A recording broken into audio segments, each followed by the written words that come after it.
तो भाई आज आप जन सुनवाई में आए हैं, क्या कारण क्या है? मेरे खेत के साथ में ये उत्खनन हो रहा है। हाईवे कंपनी केसीसी बिल्कान कंपनी द्वारा किया जा रहा है। कहाँ है खेत आपका? ये रुस्तमपुर में है। खसरा नंबर 344 हाँ। शासकीय ज़मीन है। हाँ। उस पे खनन किया जा रहा है। मेड़ के साथ में लगा हुआ है। हाँ। और इतनी दादागिरी से कर रहा है, वो किसी से नहीं दब रहा। मैं तो 2 महीने से परेशान हूँ। हाँ।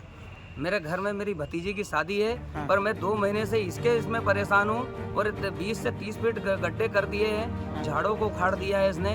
और शिकायत करो तो पुलिस आ जाती है और हमको डरा धमका के कहती है कि तुम कोई कार्रवाई नहीं कर सकते कि तुम्हारे पे कार्रवाई हो जाएगी। यानी पुलिस व्यवस्था को भी इसने अपनी सबको। जेब में रखा हुआ है। और इतनी शिकायत करी मैंने कलेक्टर जन सुनवाई में, तो 2 महीने से परेशान हूँ।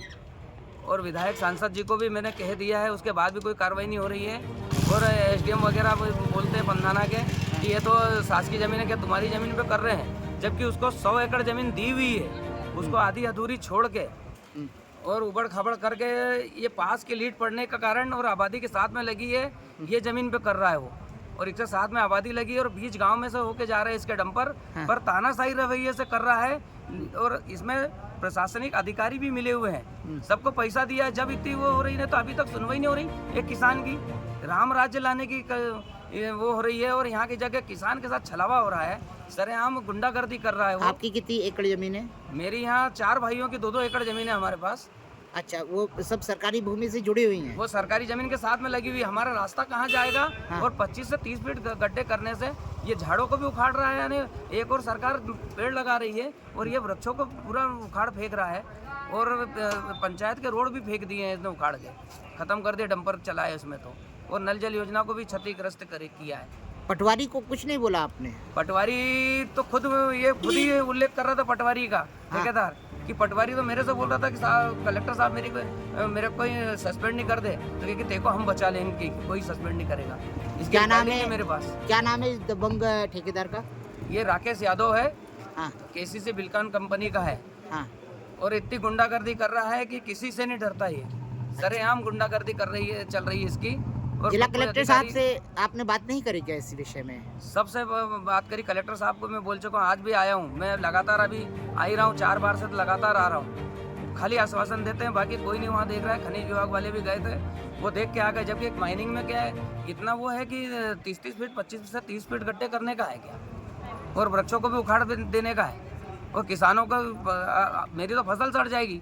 ऐसे 25 किसान हैं जिनकी वहाँ खेतों में फसल सड़ेगी इसमें पानी भरने से। यानी आना जाने का रास्ता खत्म कर दिया है? आने जाने के रास्ते पे भी इसने खनन कर दिया है। जो कर आरूद के लिए रास्ता जा रहा था, किसानों का खेत का रास्ता, उसको भी खनन कर दिया इसने। और गड्ढे कर दिए हैं ताकि मोटरसाइकिल या डबल गाड़ी निकलेगी तो वो एक तरफ तालाब में गिर जाएगी, या तो ये रास्ते के नीचे इधर जहाँ खनन किया वहाँ गिरेगी। इस तरह का ये कर रहा है उत्खनन। और कोई नहीं से नहीं डर रहा है। सब मिली भगत से काम चल रहा है ये शासन के। किसी से डर दबाव है ही नहीं उसके ऊपर। आपने खनिज अधिकारी से खनिज अधिकारी की सचिन वर्मा को भी मैंने वहाँ शिकायत करी खनिज विभाग में। बाकी वो भी कहीं नहीं, खाली एक बार देखा है और कुछ नहीं कार्रवाई हुई। और एसडीएम साहब को भी दिया, तहसीलदार साहब को भी दिया पंधाना। एसडीएम साहब ने कुछ नहीं करा? कुछ नहीं, आके बस मौका मुआयना कर गए। ये तो शासकीय जमीन है, तुम्हारे यहाँ 15 फीट छोड़ देंगे, तुम्हारे खेत से 15-20 फीट छोड़ देंगे और ये उत्खनन होगा ये तो। जबकि वहाँ जमीन 100 एकड़ जमीन को छोड़ के आया, जो शासन ने आवंटित करी है इसको खनन के लिए।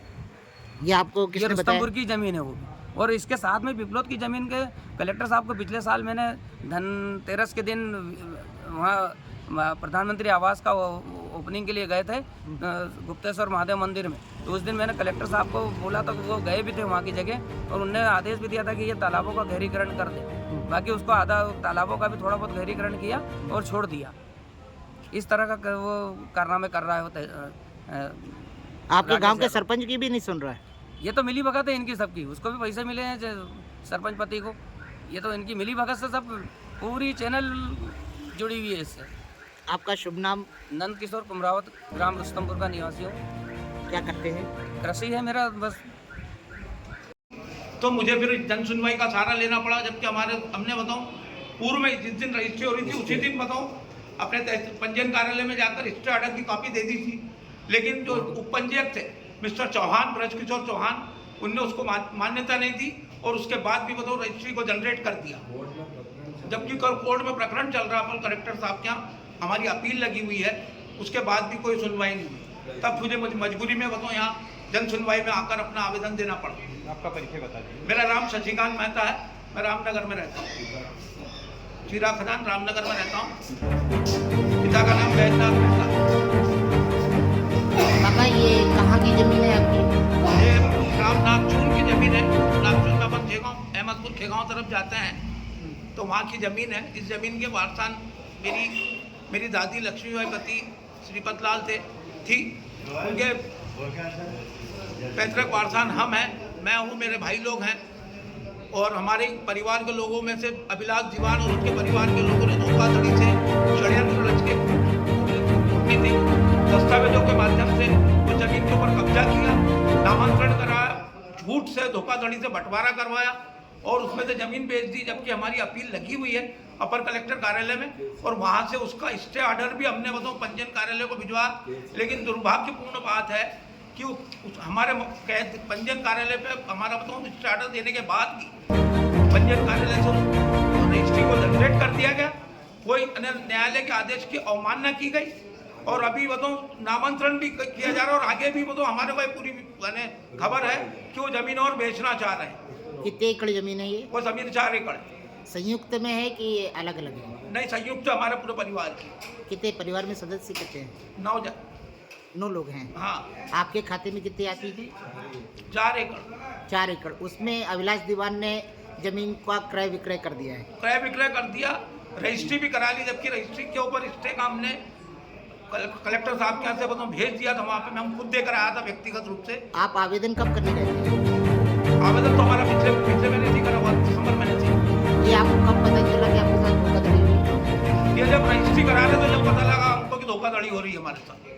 तो चौहान साहब ने इसका कोई सटीक उत्तर नहीं दिया क्या? नहीं दिया, जबकि उनको हमने स्टे ऑर्डर की कॉपी भी दी थी हाथ में और उनसे निवेदन किया था कि हम आपको बताओ इसकी अथराइज कॉपी ला के देते हैं, जब तक आप इसको जनरेट ना करिए। तब भी उन्होंने बताओ पैसे के दम पर और दादागिरी के दम पर उसको जनरेट कर दिया। तो जब प्रकरण चल रहा उसके बाद रजिस्ट्रार विभाग के लिए आप क्या कहेंगे? यही कहना चाहूँगा कि दादागिरी, नेतागिरी और पैसे के दम पर हमारी फर्जी रजिस्ट्री कर दी गई, उसको जनरेट भी नहीं किया गया। जनरेट रोकना था तब भी जनरेट कर दिया गया और बोलते हैं कि हमारे को आदेश नहीं, हम तो जनरेट करेंगे। इस टाइप की बताओ बातें उन्होंने कही जो कि मुझे अमर्यादित लगी थी।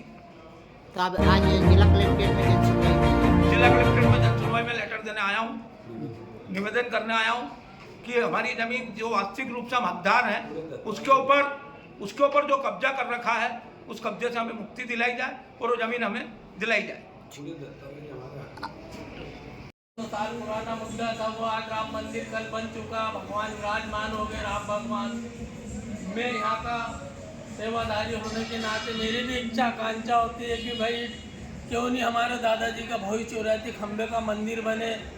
ट्रस्टी बोलते वो मना कर रहा, छोटे सरकार बोलते वो मना कर रहा, पटेल सेवा समिति बोलती वो मना कर रहा। मेरा कहने का मतलब कि तीनों मिलकर मंदिर का निर्माण कल से शुरू करो। जय श्री दादाजी की जय। अम्मा क्या समस्या लेके आई हैं आप? भैया हम काई समस्या बताओ, कुछ नहीं, हमको खोली भी नहीं मिलती, नहीं पैसे मिलते न कुछ नहीं। मेरा आदमी तो 70 साल का है। कौन से गांव से आए हैं आप? बगमाटे से। क्या समस्या क्या है, मुख्य समस्या बताइए। ये तो बताते रही मैं, पैसे भी नहीं मिलता हमको, उम्र का तो पैसा मिलना चाहिए ना, कौन देगा रोटी। तो आपके जो BPL कार्ड वगैरह है ये नहीं बने हैं? नहीं बने। आपको राशन वगैरह नहीं मिलता है? राशन तो ऐसा देता वो 6 किलो। 6 किलो देता हाँ। है। और क्या सुविधा चाहते हैं उस पे आप? हमको सुविधा ऐसी होना कि हमको कम से कम एक खोली मिल जाए, हमारा पैसा पेंशन चालू हो जाए। आपका पट्टे की जमीन नहीं है? हाँ, क्या? 6 पट्टे की जमीन है। हाँ। तो क्या कारण बता रहे हैं कि नहीं मिल रही है अभी खोली? क्या मालूम, गाँव में सबको देते, किसान को भी दे दिए उतने पर हमको नहीं देते। बोले आ रही है, ऐसे कर सक कई साल निकल गए। परिवार में कितने लोग हैं? हम 3 जन छे, एक छोरो छोरी। ग्राम सतवाड़ा का किसान हूँ, फिलहाल से ओकरा आधा एकड़ जमीन है, उसमें से रोड जा रहा है, उसको एक साइड से निकालने की कृपया कोशिश करें। आपकी कितनी एकड़ जमीन है वहाँ? आधा एकड़। आधा एकड़ है, उस आधा एकड़ में से ही रोड निकल रहा है। निकल रहा है बीच तो आपको में से, तो एक बीच साइड में से निकल रहा है, तो एक बीच साइड में से से न निकाल जाते हुए साइड से निकल जाए, ऐसा उनका कोशिश है। खेती किसानी जलन से समस्या है, लेकिन बच्चे आपके आधा एकड़ जमीन में से कितने कितने डेसिमल जमीन सड़क में जा रही है? आधी जमीन उसमें से 5 एकड़ निकल जाएगी, 12 डेसिमल। तो आप क्या चाह रहे हैं? तो 12 डेसिमल एक साइड बचे, इनका ये मानना है।